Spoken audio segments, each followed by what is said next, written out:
While the house has a ticket back to America, the question of where it would find a permanent home remains unanswered. London, in a backyard, and Berlin, a ramshackle house that was once a haven for civil rights pioneer Rosa Parks is preparing for its third life back in the United States. It had almost been lost to history, falling into blight, abuse and foreclosure, in Detroit. But in 2016, American artist Ryan Mendoza shipped the dismantled facade in 2 containers to his home in Germany. There, it was restored as an art exhibit in his garden in the wedding neighborhood. The strange journey of the wood-frame house took another turn recently, when a member of the Nash Family Foundation, based in Manitowoc, Wisconsin, formally agreed to pay for its passage back to the United States. "I never wanted to rebuild it in my backyard," Mendoza said by phone from Berlin. "But I wanted to protect it." He added, "It's time for the house to return home. It's needed for people to have another major point of reference for how to treat each other with dignity." While the house has a ticket back to America, the question of where it would find a permanent home remains unanswered.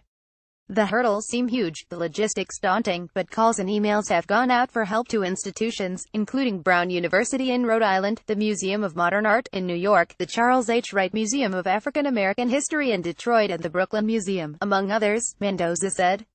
At least 2 institutions, Brown and Wright, said they were seriously considering the project. "The house has a symbolic importance. It's important in the narrative of her life," said James Nash, a board member and the driving force behind the foundation's pledge.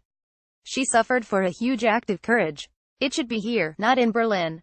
Mendoza, who lives in Germany with his wife, Fabia, a fellow artist and filmmaker, and their young son, said it's important now more than ever to repatriate the house to the United States, a nation convulsing from deep racial and social wounds. "I've been out of the U.S. for 25 years, and I'm looking at it through a telescope," he said. "I'm seeing a dark time in our history." Mendoza points to the deadly violence that engulfed Charlottesville, Virginia, when neo-Nazis and far-right marchers clashed with counter-protesters. That the rally began over the push to remove some of the nearly 1,500 Confederate monuments in the country speaks to his quest, Mendoza said.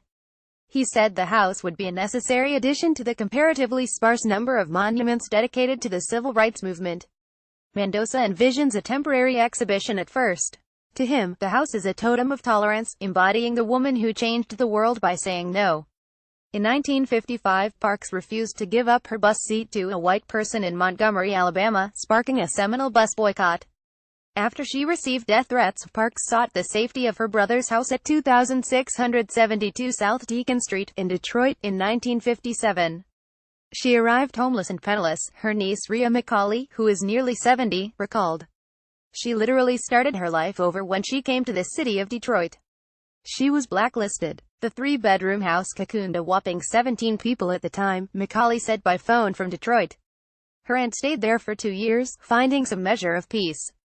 Parks died in 2005, at age 92, in Detroit. By then, the house had long been lost to foreclosure. After the financial crisis of 2008, McCauley snatched it off the demolition list for $500. When she met Mendoza through mutual acquaintances and he expressed interest in shipping the house abroad, she embraced the plan. He took the house where he needed to take the house to preserve it, she said.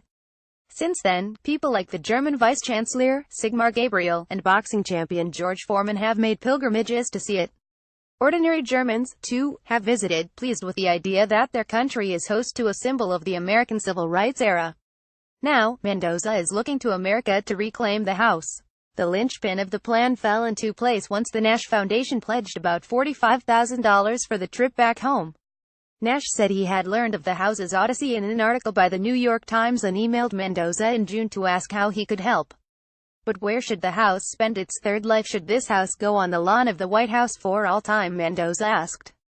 Yes, why don't we start with the house that was built by the slaves of this country?